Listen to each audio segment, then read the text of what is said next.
Сәлеметсіңдер ме балалар? Бүгін бізде 33-ші сабақ.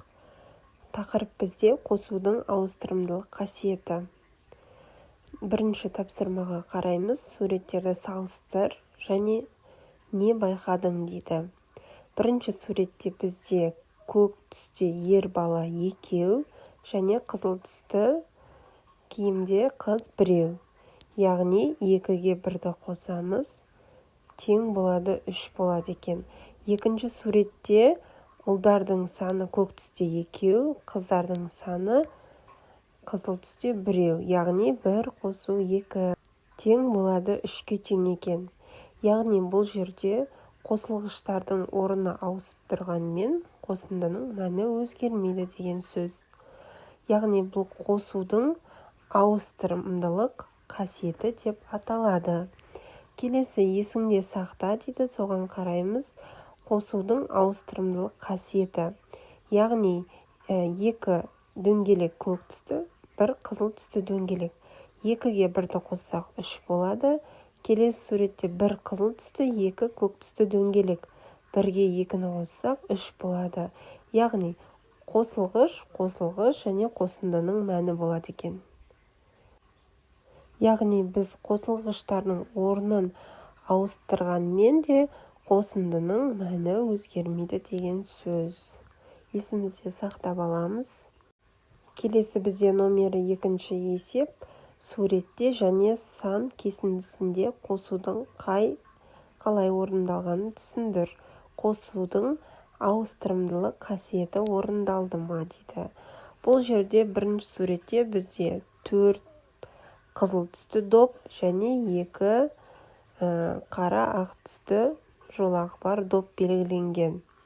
Яғни 4-ке 2-ні қосамыз 6 болады екен. Келесі бізде 2 қара ақ жолағы бар доп, 4 қызыл түсті доп. 2-ге 4-ті қосамыз тең болады 6. Бұл жерде де қосылғыштар орны ауысқанымен қосындының мәні өзгеріп тұрған жоқ. Келесі бізде астындағы суретте сары, қызыл түсті жолақтары бар доптан 3 және жасыл түсті доптан 2. Яғни 3-ке 2-ні қосамыз 5 болады екен. Одан кейін тағы да 2 жасыл түсті доп және сары, қызыл жолақтары бар доптан 3. 2 қосу 3 тең болады 5. Келесі бізде 3-ші есеп. Мысалдар қалай құрылғанын түсіндір. Үлгі бойынша өзің мысалдар құрастыр. Яғни бізде бірінші сол жақта 3, 2, 5 сандары берілген. Оған үлгіде уже мысалдар құрастырылған екен. Енді біз келесі 3 және 4 саны және 7 саны берілген. Осы 3 санмен мысалдар құрастырамыз.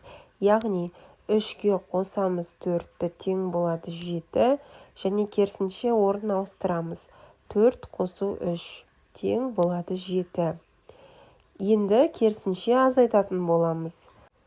7 азайту 3 тең 4-ке. 7 азайту 4 тең 3-ке дейді. Келесі бізде 2, 6, 8 сандары берілген. Бұл жерде де дәл солай 2-ге қосамыз 6-ны 8-ге тең. 6-ға қосамыз 2-ні 8-ге тең болады екен. Енді керісінше азайтамыз. 8-ден 2-ні алсақ 6, 8-ден 6-ны алатын болсақ 2-ге тең болады екен. Келесі бізде 4-ші есеп. Тапсырма суретте қай қосындылар сәйкес келеді дейді. А деген вариантты қараймыз.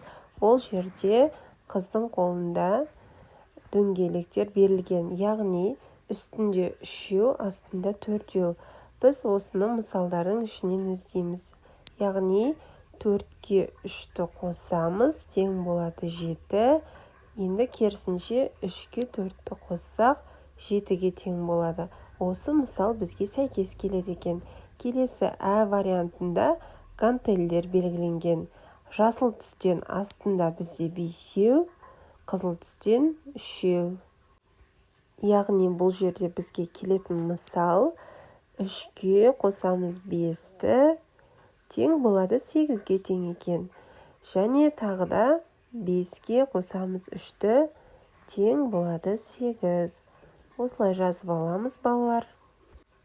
Бүгінгі сабақ ұнаса, менің арнама тіркеліп алыңдар. Күнделікті сабақтар шығып отыратын болады. Және де қоңырауша белгісін басып қоямыз.